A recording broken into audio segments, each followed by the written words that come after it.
J'appelle à mes côtés Monsieur Ibrahim Ouassari de Molenbeek, Belgique, qui est dans les parages, je l'ai vu ce matin, c'est lui qui a posé la question. J'appelle Driss Lepat pour me... Ah, il est là, il est vraiment dans les coulisses. Marhaba bik. Il nous est venu, choisissez la place qui vous sied le mieux. D'accord? Il nous est venu hier soir de Bruxelles, Yak. Super, marhaba bik. D'accord? Tawfiq Aboudia, Emerging Business Factory. C'est tout à l'heure, Smaïn, كان كيشغلوا بيديه كيقلب عليك ودابا عندك الفرصه باش تقع. الاخر كاينين مدام لمياء بن مخلوف à qui je souhaite la bienvenue. Technopark, superbe, bienvenue. Voilà, un panel représentatif d'un sujet qui a été traité depuis ce matin, incubateur et accélérateur. Et la première question qui a été indiquée à travers donc le comité d'organisation, c'est de nous dire quelles sont vos expériences. Un incubateur, qui doit aller les incubateurs, j'ai même posé la question à Madame Bekri ce matin pour lui dire où en est-on. Est-ce qu'on peut faire une situation? Est-ce que les incubateurs apportent quelque chose en plus ou pas? Absolument pas. D'accord. Alors je vais commencer avec Madame Ben Mkhlouf. Marhaba bik. Vraiment un plaisir de vous retrouver sur le plateau ici pour l'entrepreneuriat, un levier de croissance et de l'emploi. Vous êtes la directrice de Technopark, mais je pense que votre expérience peut profiter à ces jeunes et moins jeunes qui sont dans la salle. Madame Ben Mkhlouf, marhaba bik. Je vous remercie chaleureusement pour cette invitation. C'est vraiment un réel plaisir pour moi d'être parmi vous. Oui, effectivement, les incubateurs n'ont aucun rôle à jouer pour promouvoir l'entrepreneuriat. Mon expérience au sein du Technopark, je commencerai par parler du Technopark de Casablanca parce que l'incubateur, le premier incubateur technologique au Maroc, c'est le Technopark de Casablanca, qui a démarré en 2001, donc fruit d'un partenariat public-privé, dont la mission est d'encourager la création et le développement d'entreprises technologiques. Donc, au démarrage, le seul secteur éligible, c'était les technologies de l'information et de la communication. Et en 2010, nous avons, dans le cadre d'une nouvelle stratégie, élargi l'éligibilité au secteur des green tech et en 2015 aux industries culturelles. Donc ce que fait le Technopark pour encourager l'entrepreneuriat, d'abord c'est d'offrir un cadre adéquat à tout porteur de projet, de créer son entreprise et de développer son business. Comment? Il a accès à un local, comme on dit, plug and play, donc il ramène juste son PC, son mobilier, et le premier jour il est opérationnel. Il est opérationnel parce qu'on lui offre tous les services administratifs, techniques, d'accompagnement, du financement pour qu'il puisse démarrer son business à des prix bien sûr préférentiels. Donc pour encourager la création, l'État, à travers le Technopark, offre donc cet accompagnement à un tarif très préférentiel. Aujourd'hui, un entrepreneur qui crée son entreprise paye une prestation mensuelle de 1000 dirhams. 1000 dirhams par mois, et ça lui procure tous ses services. Donc la mise à disposition d'un local de 26 mètres carrés où il peut accueillir 2, 3, voire 4 collaborateurs. Au sein du Technopark, il a accès à tous les services gratuitement, notamment de la formation multidisciplinaire, ce qui lui permet justement de répondre à ses besoins d'établissement ou de révision de son business plan, l'accès à des mécanismes de financement, l'accès à ce qu'on appelle, ce qu'on a développé, tout un écosystème, un ensemble de partenariats, de partenaires plutôt, qui sont basés au Technopark et dont le MITC, la société de gestion, assure cette mise en relation. La mise en relation est très importante, c'est notre réelle valeur ajoutée. Aujourd'hui, quand un entrepreneur est livré à lui-même, on le rencontre et on essaie de se réunir avec lui, de comprendre ses besoins et de le mettre directement en relation avec des partenaires qui vont répondre directement à ses besoins. Que ce soit du financement, que ce soit l'accès au marché, que ce soit des formations, que ce soit du networking. Et c'est ça notre vraie valeur ajoutée, au-delà de la mise à disposition du local à titre gratuit des fois ou à des tarifs préférentiels. Mais vous avez certainement, probablement, Madame Benmkhlouf, un nombre important de gens qui vous sollicitent alors. Est-ce que vous avez assez d'espace, assez de locaux pour pouvoir satisfaire toutes les personnes qui vous sollicitent? Alors justement, à travers Est-ce qu'il faut rester 3 mois, 6 mois, 1 an? Parce que j'ai cru comprendre qu'il y a des gens qui restent longtemps. Oui. D'accord? Expliquez-nous pour que nous puissions expliquer également à ces jeunes et qui est amené à solliciter d'avoir justement, est-ce qu'il faut être porteur d'un projet spécifique dans un secteur particulier? Alors justement, les seuls critères d'éligibilité aujourd'hui au Technoparc, c'est être dans les 3 secteurs éligibles que j'ai cités tout à l'heure, les technologies de l'information et de la communication, les green technologies et les industries culturelles. Et il faut bien sûr que la structure soit créée légalement. D'accord. Donc il ne faut pas juste que ce soit un projet. Donc il faut que l'entreprise existe juridiquement parlant. Et puis c'est tout. Donc il y a une commission hebdomadaire qui statue. Bien sûr, il faut l'objectif, c'est pas d'analyser le business plan, je dirais rubrique par rubrique, mais d'être au moins regardant par rapport à la cohérence du projet. On regarde la biographie, enfin le CV du porteur du projet, son business plan par rapport à son activité, ses hypothèses de base, c'est juste pour le sensibiliser.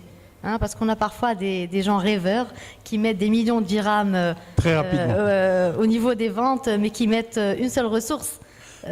Au niveau des charges du personnel. Donc vraiment, c'est juste pour les sensibiliser par rapport à la cohérence des hypothèses de base de leur business plan pour qu'ils ne se trompent pas au démarrage.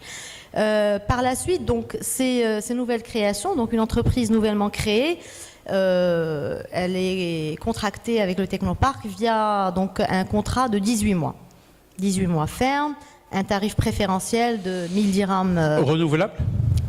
Non, c'est un contrat ferme de 18 mois. Par la suite, donc avant la fin de ce contrat, on revoit l'entrepreneur, on évalue ce qu'il a fait, est-ce qu'il a encore besoin de rester au Technoparc, comment on pourrait l'aider éventuellement dans la croissance de son business. Et là, on renoue un autre contrat qui lui procure les mêmes services, mais avec le double du tarif. Donc il passe de 1000 dirhams à 2000 dirhams ou 2400 dirhams, tout dépend de la superficie. Mais croyez-moi que cette croissance, aujourd'hui, via l'expérience qu'on a eue, se fait naturellement. C'est-à-dire, l'entreprise ou l'entrepreneur, quand il est accompagné, il a toutes les chances de réussir son business. Il est accompagné au quotidien. Il est accompagné par le fait de partager son expérience tous les jours avec des entrepreneurs comme lui. Il rencontre des entrepreneurs qui ont évolué avec le temps, qui ont 10 ans d'expérience, 15 ans d'expérience. Au Technoparc, il rencontre les partenaires financiers, d'accompagnement, des formateurs, des mentors. Au Technoparc, il a la chance d'assister à des événements très formateurs et qui répondent vraiment à des besoins réels. Au Technoparc, bon, si même il n'a pas encore créé son entreprise, il a la chance d'intégrer des programmes d'accélération ou des programmes de mentorat via d'autres partenaires. Et je cite la FEM, Réseau Entrepreneurs Maroc, Starton, qui est un espace de co-création développé par Orange, dernièrement en partenariat avec le Technoparc. Donc vraiment, l'entrepreneur baigne dans un environnement qui appuie sa dynamique. Donc par la suite, donc c'est un contrat de 22 mois, mais là il paye un prix, je dirais, qui reste intéressant tout de même par rapport au prix de marché. Et comme j'ai cité, il ne paye pas juste la mise à disposition d'un local, mais il paye un ensemble d'accès aux services. Au Technoparc, ce que je n'ai pas encore cité, nous avons développé des services de proximité. On a le Muqata'a au sein du Technoparc. On a une agence bancaire. Nous avons un expert comptable dédié pour les startups. Nous avons des compagnies d'assurance qui viennent offrir leurs services avec des tarifs préférentiels pour les entreprises du Technoparc, entreprises et salariés. Nous avons les compagnies de retraite, donc assurance. En fait, une panoplie de services de proximité. Alors, juste pour que les jeunes retiennent, les secteurs interpellés sont les nouvelles technologies d'information et de communication. Il faut qu'on soit branché sur ça.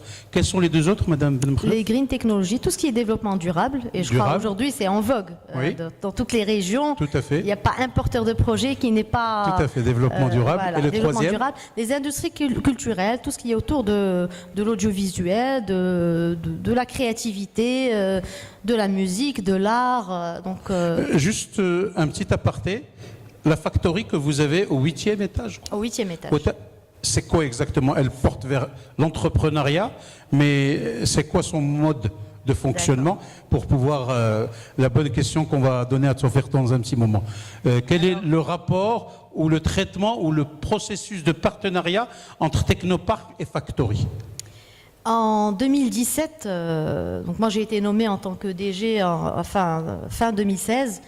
Et nous avons mené un diagnostic avec les entreprises du Technoparc. Et nous avons relevé bien sûr certains freins au développement et à la croissance des entreprises qui sont toujours autour de l'accès au financement, l'accès au marché, l'accès aux technologies de pointe et l'accès aux formations et aux compétences.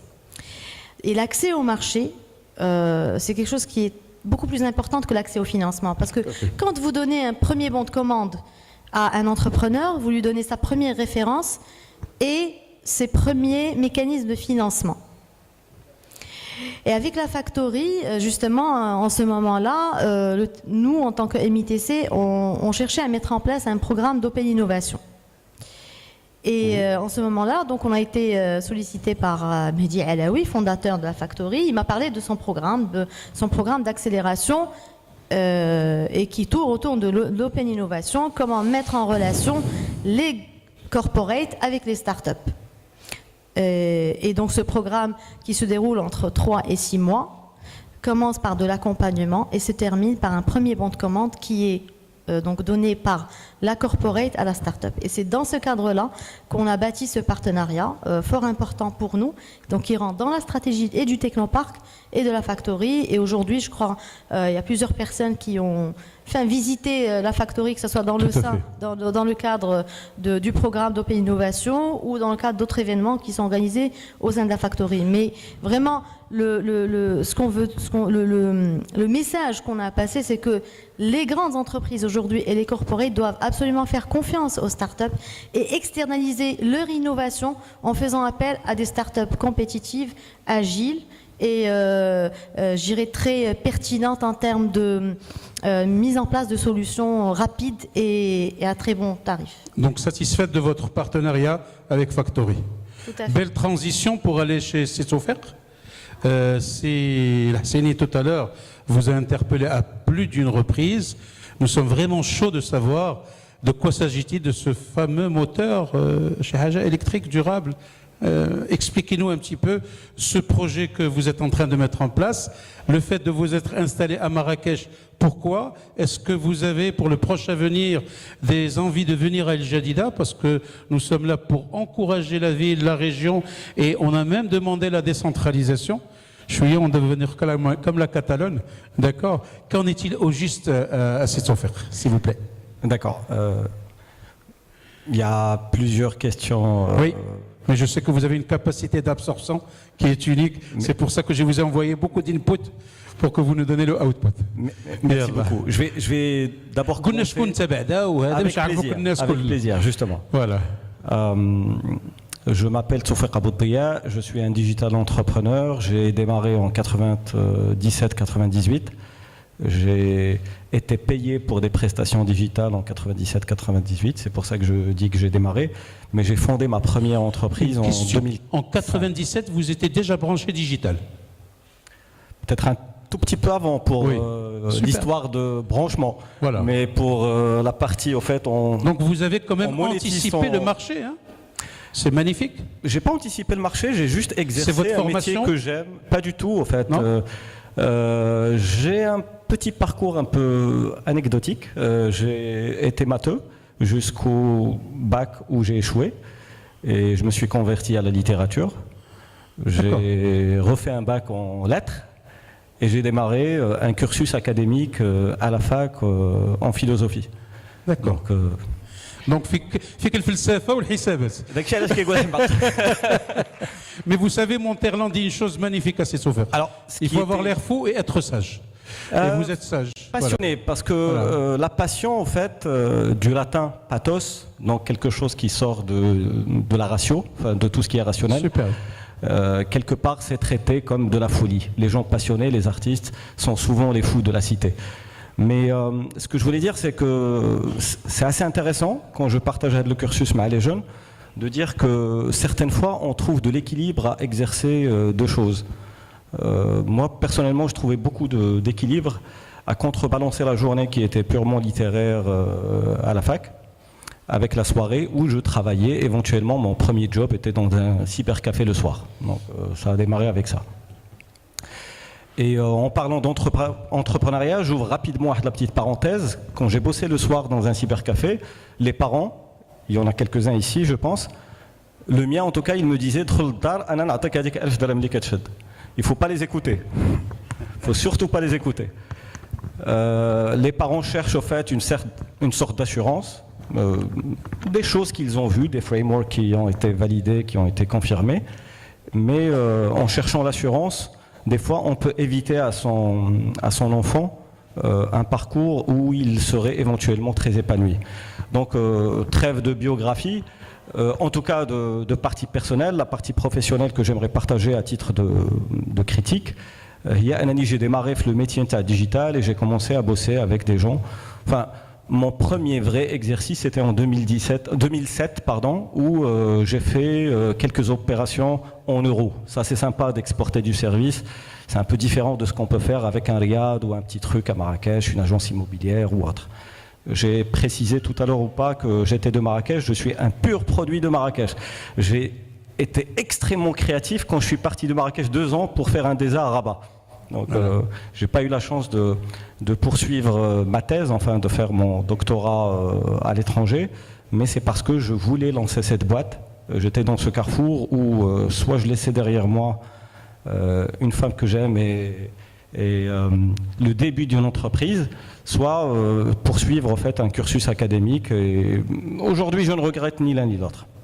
Donc ce que je disais, c'est que j'ai démarré dans l'entrepreneuriat digital, j'ai commencé à bosser avec des gens à l'étranger et j'ai eu la chance de croiser quelques entrepreneurs qui étaient ma vraie école. C'était mes clients, c'était les marchés. Et je me souviens très bien quand j'ai commencé à bosser avec Pascal Chevalier, c'est un monsieur qui a été PDG de plusieurs groupes, notamment de NetBooster. Et moi, le petit prestataire presque folklorique à Marrakech, je lui pose la question, est-ce que tu ne penses pas, cher client, cher maître, cher mentor, que je ne devrais pas poursuivre des études, un MBA ou autre? Il m'a dit, est-ce que tu me factures à la fin du mois? J'ai dit oui. Il a dit, ouais, tu as ton diplôme, donc c'est bon. Je ne veux pas décourager les jeunes à poursuivre leurs études, mais je veux les encourager que quand ils ont une opportunité, quand ils sont dans une situation pareille, plutôt de saisir le côté favorable et positif et d'avancer et d'entreprendre là-dedans. Donc avec le même monsieur, il y avait ce local au quartier industriel chez nous à Marrakech qui était séquestré par l'État à cause de faillite. Là aussi, il y a une problématique de foncier qu'on connaît très bien au Maroc, c'est la relation entre la SARL et le lieu qu'on va louer.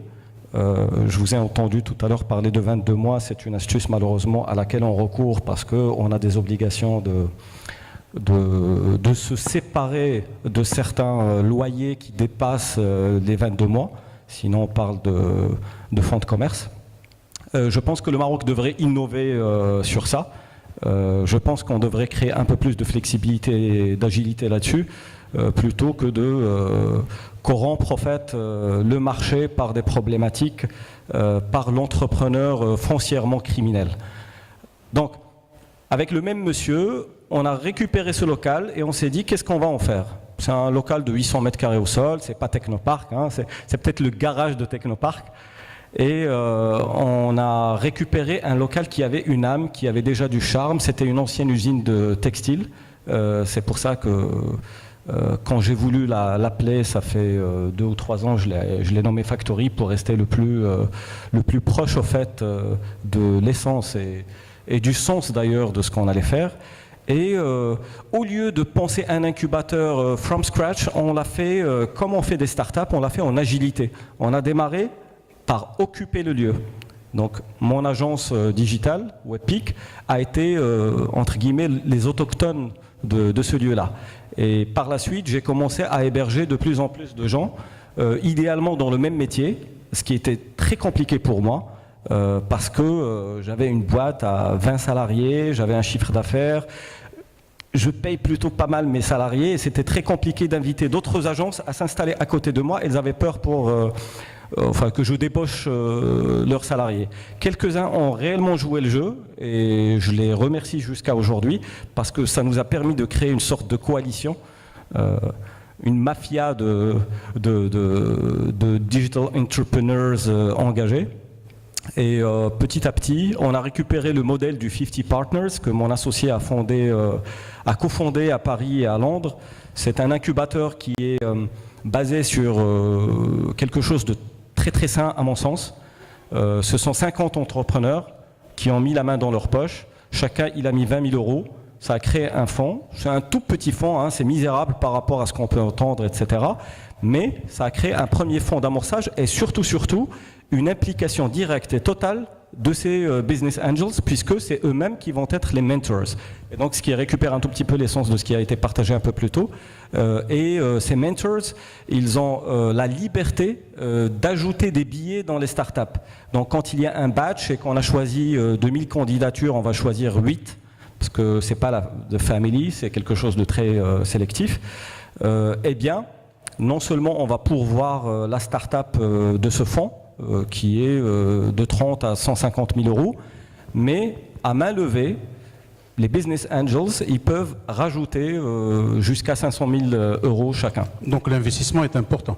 Il est important et il est direct. Et ce sont des gens chevronnés. Donc en fait, les incubateurs, s'ils ont des KPI pour se distinguer ou se positionner, c'est notamment de leur réseau d'investisseurs, leur réseau de business angels. Non seulement en termes de poids financier, mais aussi en poids de réseau et en poids d'expertise.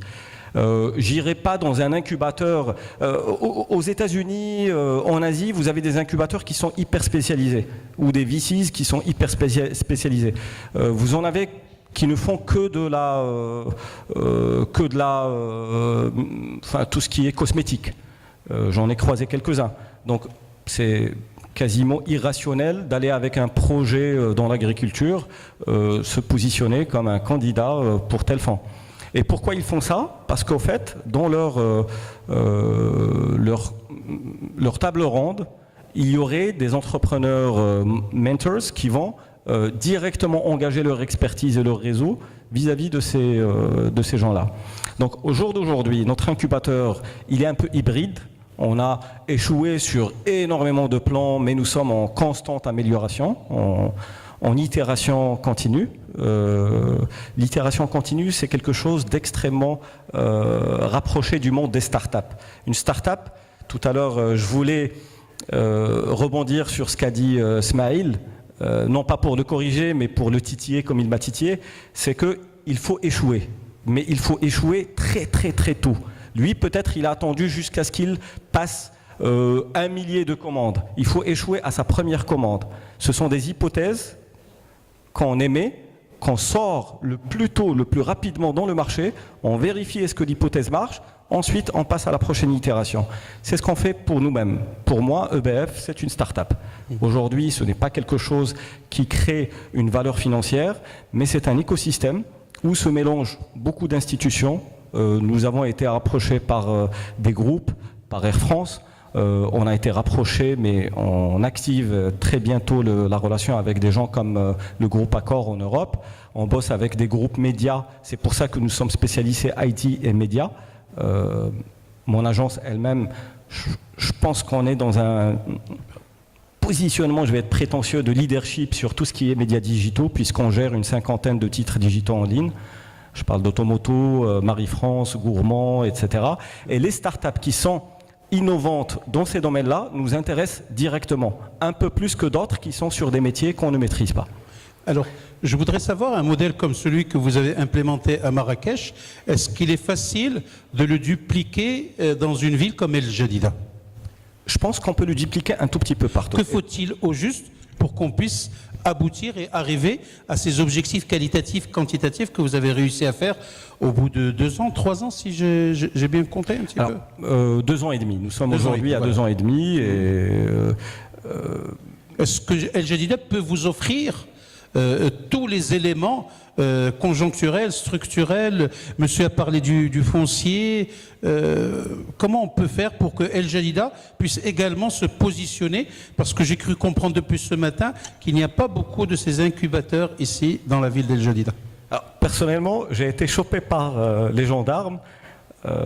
J'ai manqué de lucidité et j'ai dû enfreindre la loi. Et pour donner envie de pitié aux gendarmes, je lui dis, ça fait 6 ans que je ne suis pas venu à El Jadida et tu m'arrêtes ici, c'est pas juste. Pour vous dire que je ne connais pas tellement El Jadida, je connais El Jadida estival, oui. Comme Marrakech, on ne manque pas l'occasion de venir pendant l'été à El Jadida. Je ne peux pas prétendre, tout ce que je sais, c'est que là où il y a des problèmes, il y a une très très bonne raison de lancer un incubateur. D'accord. Si vous avez des problèmes de foncier, c'est qu'il y a moyen de lancer un incubateur autour de la problématique foncière. Je ne sais pas si vous avez vu, mais la dernière banque, sans la citer, qui essaie un peu de révolutionner le marché bancaire au Maroc, elle a lancé une IPO autour d'un nouveau produit qui aurait été pensé par n'importe qui, par un start-upper. Mais si n'importe qui aurait pu le réaliser, mais n'importe quel start-upper aurait pu l'amorcer et ensuite se faire racheter ou autre. Je pense qu'il y a des raisons de penser que c'est possible. Un incubateur, ça n'a pas besoin réellement de... Enfin, il y a des incubateurs wall-less, on n'a pas besoin de murs, mais idéalement, il devrait y avoir des murs, comme ça on peut héberger des activités comme Madame Benkhlouf a cité, que ce soit des meet-up, que ce soit des formations, que ce soit des rencontres avec des corporates. Et des fois, à l'image de ce qui s'est passé avec nous en janvier, des fois c'est le fruit presque de la providence, quoique je n'y crois pas trop. Vous avez des gens qui vont s'intéresser à vous juste parce qu'il y a un physique, il y aurait beaucoup plus de chances de vous croiser. Notamment en janvier, il y avait la e-race à Marrakech, c'est la course de voitures électriques. Et le grand groupe Allianz était le sponsor en partie de la e-race. Et ils ont googlé un tout petit peu tout ce qui est incubateur ou environnement de stimulation d'innovation. Et la personne en charge est venue de manière totalement spontanée visiter EBF. J'ai eu un peu de chance parce que j'étais là et donc j'ai dû lui exposer quelques projets. Et aujourd'hui, avec eux, on est en train de faire probablement notre plus belle histoire. Super. La plus belle histoire, c'est celle tout à l'heure qui a fait office de question. En novembre, on a lancé un hackathon sur la mobilité durable. Il n'a pas été commandité, comme il est le cas de beaucoup de hackathons. Il a été au fait imposé. J'ai intercepté un appel de monsieur le maire de Marrakech qui a appelé un grand industriel dans la Seine, lui demandant est-ce qu'il connaîtrait des industriels intéressés ou intéressants pour le domaine de la mobilité durable. Et moi j'ai dit niet, on n'y va pas comme ça, on arrête ces contacts et ces raccourcis, on prend cette problématique de la cité pour recycler un tout petit peu la partie philosophique, et on les traite en agora. On ramène des acteurs, on ramène des gens, idéalement on ramène des start-upers. Pourquoi des start-upers? Parce que ce sont eux qui prennent du risque. Une corporate n'a pas le moyen ou n'a pas le droit de prendre des risques. Aujourd'hui, les plus grosses corporates au monde, elles achètent le risque. Elles l'achètent chez des start-upers. Toutes les grandes boîtes, en tout cas celles que j'ai croisées récemment, ont créé des VCs, ce sont des entités financières, pour gérer pour elles les acquisitions de start-up. Et beaucoup de start-up, enfin je les encourage à aller dans ce sens, à de se faire racheter par des physies du groupe Sipley. Par exemple, vous êtes dans l'industrie de la lumière, vous créez des lampes ou je ne sais quoi. Je ne sais pas quelles sont les industries justement qui sont... Philippe, ici, à El Jadida ? Donc, ça serait intéressant de développer quelque chose en vue d'être racheté. C'est comme la personne qui se fait beau ou belle, je ne veux pas être misogyne, et qui sort dans le marché pour se faire distinguer. Donc, c'est ce que devrait faire une start-up pour se faire racheter. Donc, qu'est-ce qu'on a fait ? Cette problématique, on l'a plus ou moins résolue avec 5 start-up. C'est quelque chose, je pense, qui n'a jamais existé au Maroc. La mairie et la région, elles ont mis la main dans leur poche et elles financent jusqu'à hauteur de 3,5 millions de dirhams. Eux-mêmes, c'est la première fois qu'ils font quelque chose comme ça avec des startups. Ils ne savaient pas et on ne les a pas forcés. Et encore mieux, on a découvert qu'au fait, aux Philippines, il y a cette ville qui s'appelle Mani, qui connaît un problème extrêmement... beaucoup plus macroscopique que ce que nous avons à Marrakech. Pour ceux qui sont à Marrakech, vous savez que c'est dur de conduire parce que vous avez toujours 3-4 motos qui vous encerclent. Et ça crée un problème de pollution énorme, mais qui n'est pas visible aux gens. Marrakech, c'est la 2e ville la plus polluée du Maroc, en termes de qualité d'air. Donc on a trouvé qu'à Mani, il y avait la même problématique, et le groupe Allianz, il a aidé à convertir tout le parc. Et chez eux, c'était 4 millions de motos. Donc quand on leur a parlé des 280 000 motos que nous avons à Marrakech, ils ont un peu souri et ils ont dit « on y go ». Et aujourd'hui, il y a un comité de Emerging Business Foundation qui a pris avec lui des autorités locales et on est parti, totalement pris en charge par Allianz, rencontrer un acteur gigantesque chinois. C'est le leader en termes d'armement, mais en dehors de l'armement, il fait énormément de mobilité durable, qui lui s'intéresse à l'Afrique. Et donc finalement, on a stimulé un tour de table dans lequel il y a un grand chinois, il y a un grand international, je parle de Allianz, il y a les autorités locales, il y a nous et il y a les start-upers. Et c'est un tout petit peu ça ce que c'est qu'un incubateur. C'est fertiliser une idée en ramenant le maximum de protagonistes autour de cette idée. C'est un peu drôle, ma femme était invitée à un mariage et sa voisine s'est intéressée à elle, elle lui pose la question « mais tu fais quoi ?» Je suis dermatologue. L'autre, elle dit qu'elle travaille avec son mari qui lui a un incubateur au quartier industriel. Ma femme sursaute et elle lui dit « mais mon mari aussi il a un incubateur ». Sauf que l'autre, elle parlait d'un vrai incubateur, un dom djaj qui est donc en fait un système par lequel on ramène djaja ou etc. C'est la même chose au fait. C'est juste que chez nous... C'est une histoire de femme ou ça? Oh, ça aurait pu être une histoire d'homme aussi. Oui, je suis très superbe. Merci beaucoup, c'est offert de véritablement nous amener dans un monde de rêve, parce que pour nous, en tant que citoyens normaux, c'est un peu du virtuel, mais vous l'avez expliqué de façon tout à fait pragmatique. C'est Brahim Marhababik, le Maghreb, Bladek, d'accord. Molenbeek, Belgique. Vous nous dites un petit peu votre parcours également, très rapidement, et vous nous dites qu'est-ce qu'apporte Molenbeek un petit peu dans ce processus d'incubateur et accélérateur. D'abord, merci de m'avoir invité. Ça c'est les organisateurs qui l'ont fait, et ils ont bien fait, je pense.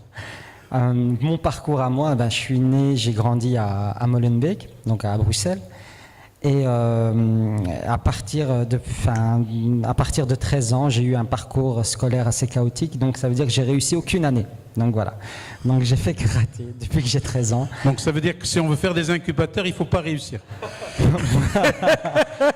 Et si je fais une conclusion hâtive ou là, un truc, c'est incroyable. Hein, je vous en prie. On peut en déduire ça, mais c'est un peu le... Non, c'était juste pour mettre un peu d'humour, mais là où vous êtes arrivé, c'est quelque chose d'intéressant, c'est vrai. Allez-y. Et l'idée, au fait, donc j'ai raté, j'ai fait un peu des petits boulots à gauche, à droite, je suis devenu éducateur. Et tout à fait par hasard, j'ai un jour, sur le conseil d'un de mes collègues, je travaillais dans une société de tirage de câbles data, donc on tirait des câbles dans des bâtiments. Et un de mes collègues d'Evie me téléchargeait à l'époque de la musique illégalement, voilà. Il y a prescription, j'espère. Il me téléchargeait de la musique et moi j'écoutais un peu du rap et lui il écoutait de la techno. Et un jour on avait des vieilles bandes passantes toutes pourries avant et il m'a dit stop, j'arrête de télécharger, va t'acheter un ordinateur, mets-toi une connexion internet et débrouille-toi, je te montrerai, c'est très facile. Et il avait raison, donc j'ai suivi ses conseils. Et je me suis connecté et j'ai découvert ce monde qui est Internet à l'époque, enfin je parle d'avant 2000. Je crois qu'on était 16 sur Internet, non je rigole, mais on n'était pas beaucoup. Et donc j'ai découvert ces forums, j'ai découvert ces Brésiliens, ces Japonais qui t'aidaient pour rien quand tu avais un problème. Et 3 mois après, au fait, je démissionnais, je me lançais en tant qu'indépendant et pour faire des websites et un peu d'infographie. Et bon, les années passent et je me retrouve à la tête de 4 sociétés avec plusieurs employés et tout, alors que le seul diplôme que j'ai, c'est mon permis de conduire. Et il y a des gens je charrie toujours mes grands frères parce que j'ai 2 frères qui sont ingénieurs, un frère qui est juge, une sœur qui est licenciée de l'université de Cologne. Et à chaque fois que je les charrie, je leur dis il y a des gens qui ont le même diplôme que vous et qui m'appellent patron. Et ça, c'est juste pour les taquiner. Voilà. Mais je me venge.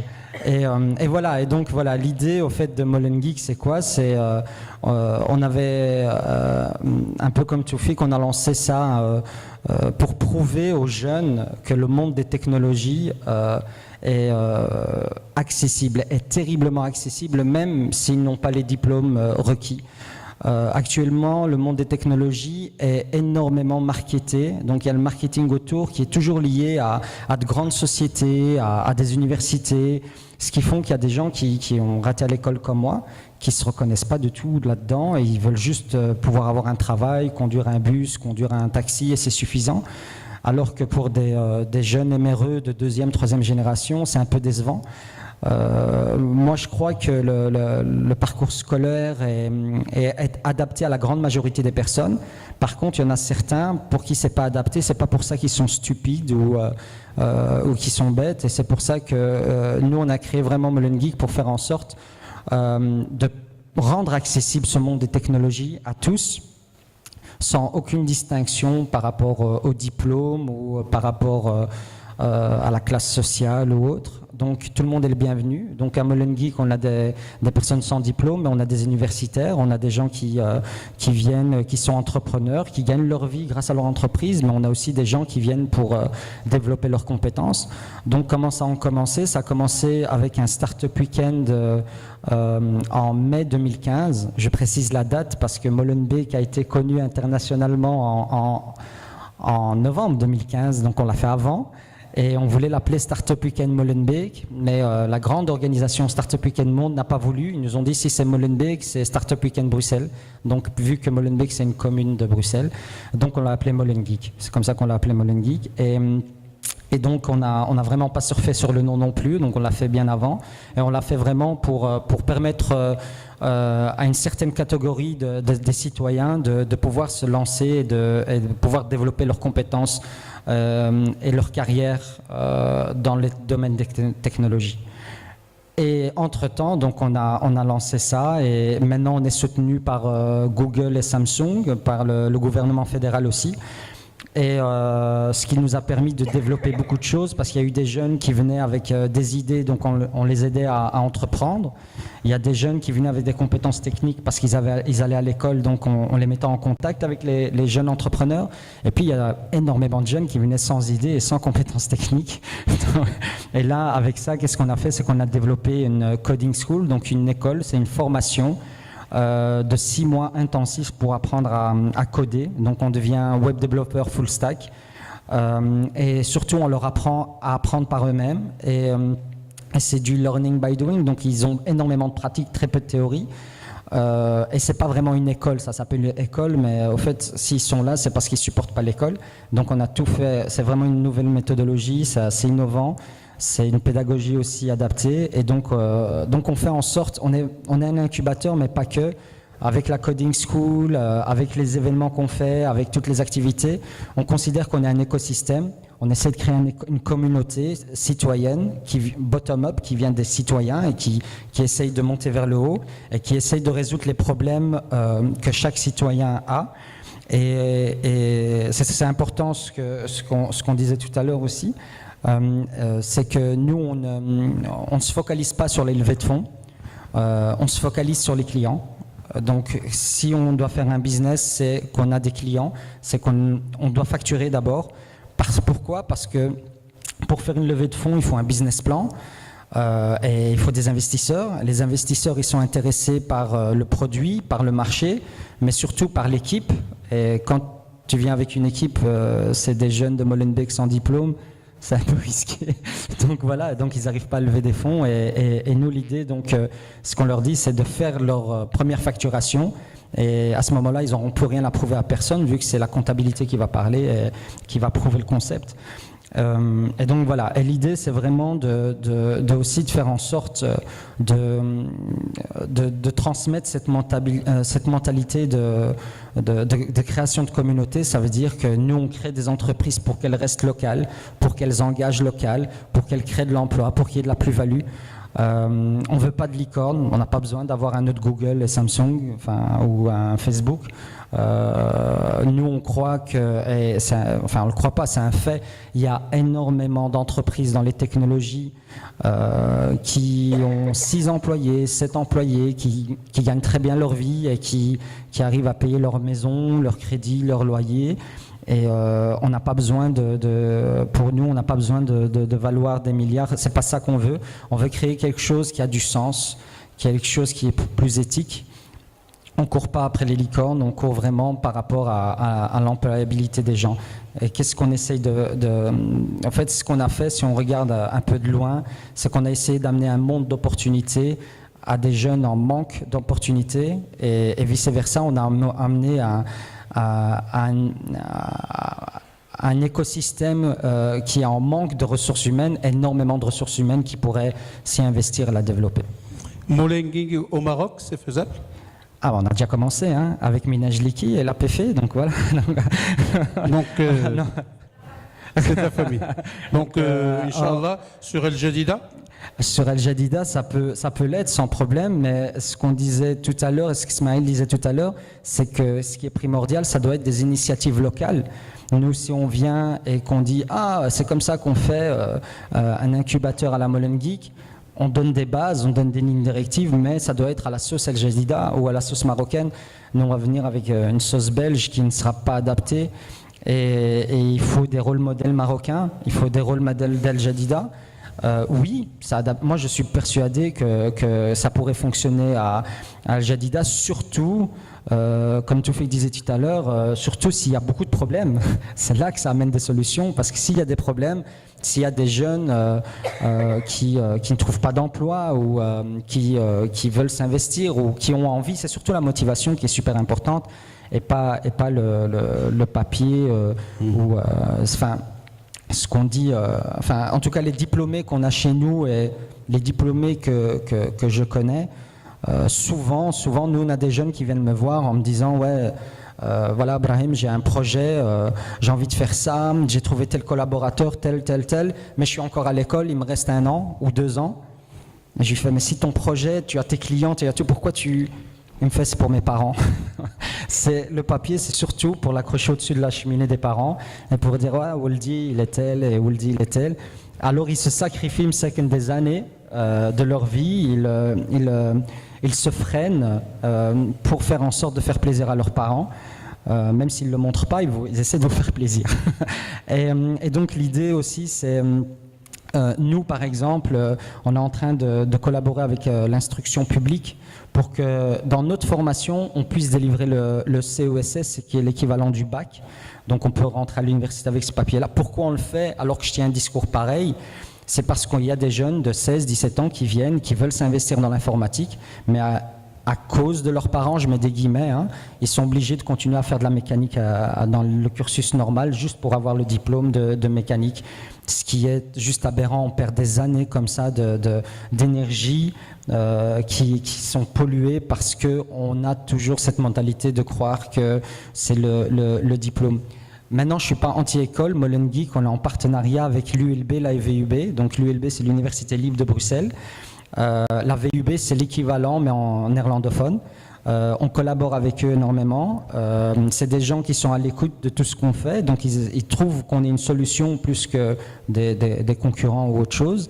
Et donc voilà, on n'est pas anti-école, mais nous croyons vraiment cette ouverture un petit peu. Qu'il faudrait pouvoir, c'est un modèle qui date depuis des années et qu'il faudrait pouvoir innover dans ce secteur-là, même si c'est une grande machine difficile à modifier, à adapter.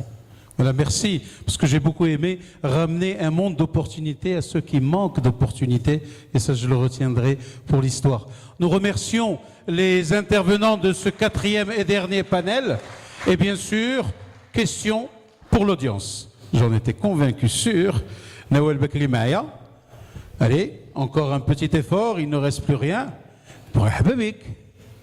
Voilà, futur entrepreneur. Pourquoi on ne dit pas entrepreneuse? Il y a écrit entrepreneuse, non? C'est mal vu. Ah, entrepreneur. Je lis. Oh. Deuxième question, troisième question peut-être? En fait, si je peux juste ajouter une petite remarque. On a des entrepreneurs et des salariés qui faisaient de manière spontanée, ils mangeaient, comme on a une petite cafétéria, un restaurant, les parents ramenaient leurs gosses le mercredi, parce qu'il n'y a pas de cours le mercredi après-midi, et en observant ça, on a créé le Kids Day, et les jeunes se mélangent aux grands, et ils commencent à comprendre en quelque sorte ce que les grands font. Et il y a toujours cette question que je pose aux gosses. Je leur dis, si vous voulez changer le monde, par quoi vous commencez? Et j'ai eu des réponses incroyables. Par exemple? Il y a ce jeune qui avait 6-7 ans, enfin, c'est le fils d'un ami, qui m'a dit, les adultes ne comprennent pas les bébés, j'aimerais inventer quelque chose pour que les bébés puissent leur communiquer. Pas mal. Bien, Nawel, laquelle kalima? Shukran jazilan. Très bien. Merci beaucoup pour vos présentations. Et donc, effectivement, tout le meilleur pour la fin, effectivement, par rapport à la journée. Ma question, elle s'adresse à César par rapport à l'incubateur ou l'espace de coworking. Je n'ai pas encore saisi. Est-ce qu'il y a des conditions d'entrée, de sortie? Quel type de prestations vous offrez aux entreprises qui s'installent? Quelle est la chaîne de valeur? J'ai beaucoup entendu de votre firme en tant qu'entreprise, en tant que prestation, mais je n'ai pas encore saisi la chaîne de valeur de cet espace qui s'appelle encore une fois Factory à Marrakech. Et parce que je m'intéresse beaucoup aux prestations des incubateurs, j'ai même contribué à une étude de renforcement des incubateurs au féminin il y a 2 années. Et tout à l'heure, elle a dit, quid de l'incubateur? Est-ce qu'il est vraiment essentiel ou pas? Est-ce qu'on peut s'en passer? Et j'aimerais bien que cette offerte me donne des éclairages à ce niveau-là. Merci. Et là, entre autres? Oui, parce qu'il n'y a qu'une seule question. Tant mieux, parce que je ne sais pas si les gens sont fatigués, moi pas. J'ai une très mauvaise mémoire. D'ailleurs, c'est ce qui a motivé la philosophie. Je me suis trompé, j'ai choisi une filiale parce que je cherchais quelque chose que je pourrais étudier. Le parkeurisme. Or, j'avais tout tard. Alors, EBF, il est en constante mutation. C'est peut-être pour ça que nous échouons à communiquer d'une manière très claire et très figée sur ce que nous faisons. Le b.a.-ba de ce qu'on fait, on a en effet un espace de coworking. Mais je me suis permis d'inventer un petit truc qui s'appelle boutique coworking, c'est-à-dire que c'est un lieu dans lequel on peut déjà apprécier une déco un peu particulière, très rudimentaire, mais style usine avec le minimum de confort tout de même. Ça démarre à partir de 1000 dirhams. Alors, on ne peut pas du tout rentrer en compétition avec le Technopark, c'est un modèle totalement différent. C'est privé par du privé, aucune subvention jusqu'à présent. Donc, on aurait aimé en fait alléger l'accès à travers des subventions. On verra, on ne va pas insulter le futur. Si on arrive carrément à pourvoir un nombre de postes gratuitement pour un programme ou un autre, on le ferait avec plaisir. Mais dans notre démarche, comme ce n'est pas comme ça qu'on gagne essentiellement de l'argent, il nous arrive souvent d'offrir 1 mois, 2 mois à des personnes. Et enfin, beaucoup de gens me traitent de fou parce que j'ai eu des gens, des jeunes qui voulaient payer 6 postes, 8 postes. Et moi, je leur dis, mais vous n'avez pas besoin de payer ça. Prenez une seule position. Vous avez à votre, dans le package, vous avez la salle de conférence, la salle de réunion. Vous avez accès à tel événement, au network, etc. Commencez lean. Je ne sais pas si le public est habitué à ce terme, le lean management ou le lean tout court. Oui. Donc vous démarrez avec très très peu de moyens. Le ticket d'entrée, il doit être le plus basique possible. Je pense que tout à l'heure, enfin quand j'ai entendu le chiffre, j'ai juste eu envie de sauter sur l'occasion et m'installer chez vous. Même si j'aime pas beaucoup Casa. Hein. Donc c'est 1000 dirhams l'entrée. Après vous avez accès au reste. Maintenant, pour la partie programme, nous le faisons en 2 temps. Soit de manière ad hoc, admettons que vous veniez avec un projet et que ce projet intéresse au fait notre petit écosystème, nos partenaires, notre réseau international ou national, eh bien, on fait tout ce qu'il faut pour que vous récupériez idéalement un bon de commande, éventuellement un financement. On l'a fait pour 4-5 startups de manière claire et nette, enfin clairement financière. Le meilleur ticket qu'on a fait jusqu'à présent, c'est 2 fois $40,000. C'est plutôt pas mal pour une jeune startup comme Linktree, je pense d'ailleurs, qui est originaire de Jdida. Enfin, Ahmed Zarikem, je pense qu'il était originaire de Jdida et qui s'était installé chez nous. On le fait pour l'instant de manière désintéressée, pour l'instant, mais un incubateur, idéalement, enfin essentiellement, il prend de l'equity.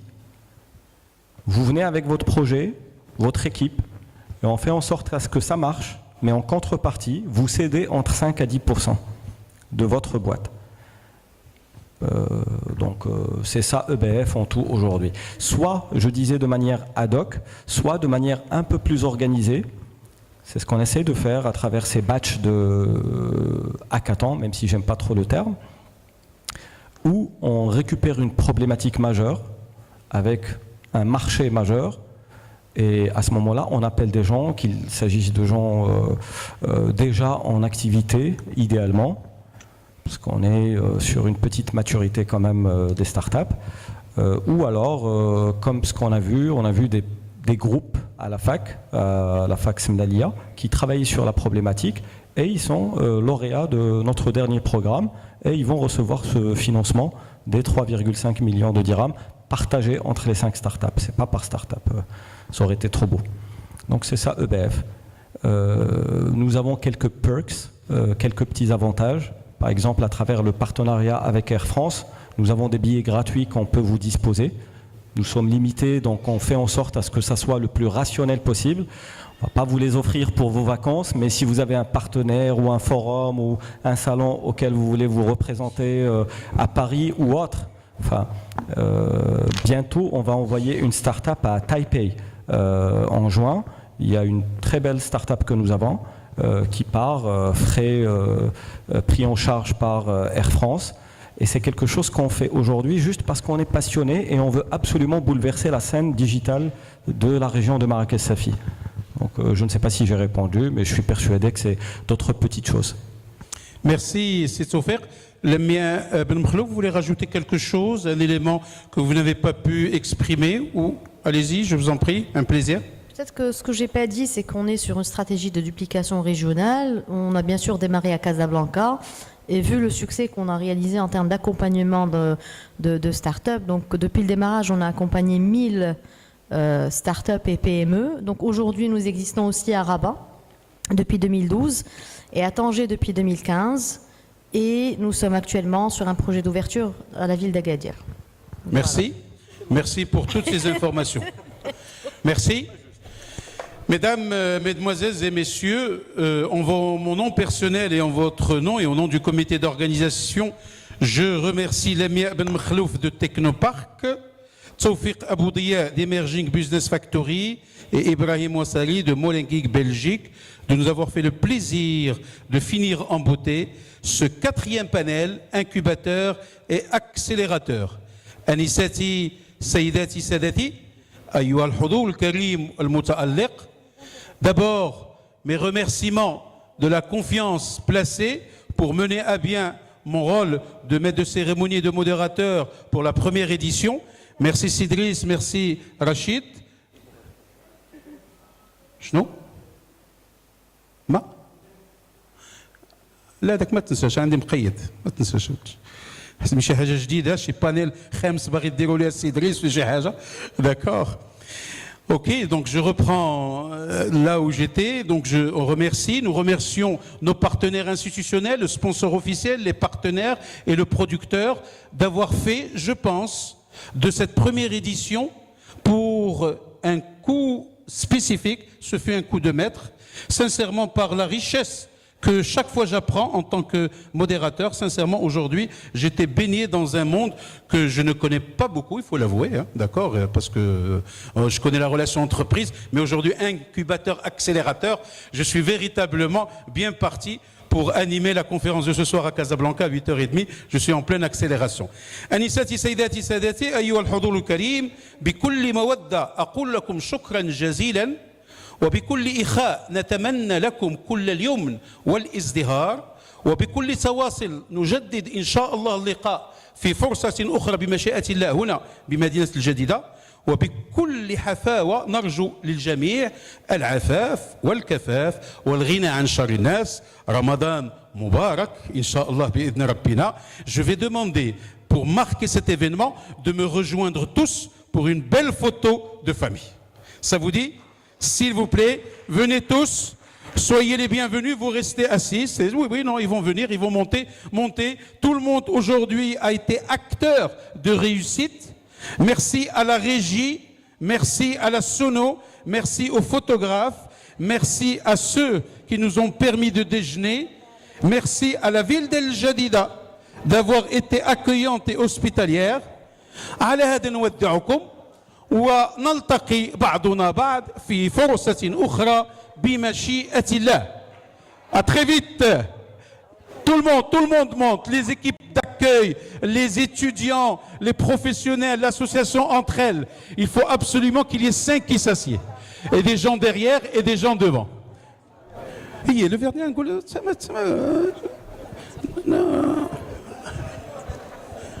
je vous en prie, allez-y. Driss a peur pour son vernissage. N'oubliez pas le vernissage. N'oubliez pas le vernissage. Il faut absolument qu'il y ait des gens qui s'assiedent. C'est important. Oui, bien sûr, madame. La photo, elle va être véritablement sympathique. Messieurs, restez en bas. Comme ça fait une belle photo. S'il vous plaît. Allez-y, allez-y. Un peu d'ordre et d'organisation pour que les choses se passe dans les meilleures conditions possibles. N'oubliez pas le vernissage. Il y a lieu à la cité portugaise. زيد بنتي زيد الله يرحم بالوالدين. انتم تبارك الله ماستر لوجيستيك فينانس بارتيسيباتيف وداك الشيء عندك تحاول حيد يديك من جيبك. باردون. انا نمشي عندكم وننظمكم شي شويه. اسمح لي يا بنتي. Vous pouvez rester en bas. Pardon. Pardon. Voilà. Pardon. Waouh. Superbe. Magnifique. Avancez un peu. Avancez vers moi.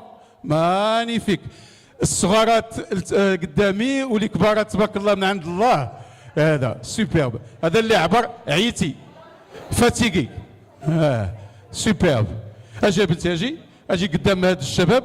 Comme ça fait l'approche genre. Ok. Voilà, magnifique. Monsieur, si vous voulez prendre la photo ou pas? Ah, d'accord. Super, monsieur. Avec des fleurs. Kenza, bravo pour tout le travail. Aji بنتي اجي ما دوز الناس تصور بلا بك. الشبابيات ما كتاخذوش تصور ولا؟ Superbe. Magnifique, tout le monde est là. Rachid, fin Rachid. Ah, on applaudit très très fort un homme de l'ombre, Rachid. Anna, j'adore une chose. Chaque fois que je fais des événements comme ça, j'ai une fierté pour mon pays. Et c'est là où nous allons chanter tous. Quoi? النشيد الوطني. نشوف شكون اللي حافظ. كنعرفكم كلكم حافظين الله الوطن الملك. كتغوتوها بزاف. Alors c'est parti. 1, 2, 3.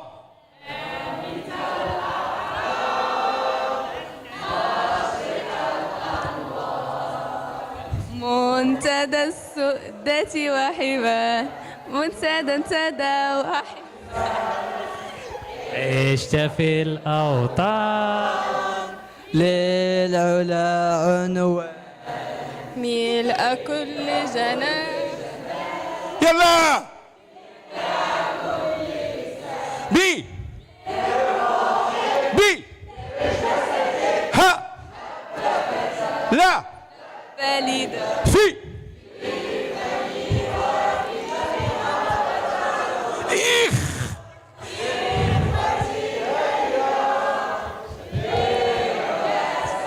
يلا ننشد الدنيا أن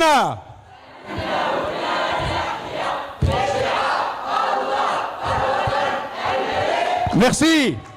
Merci beaucoup.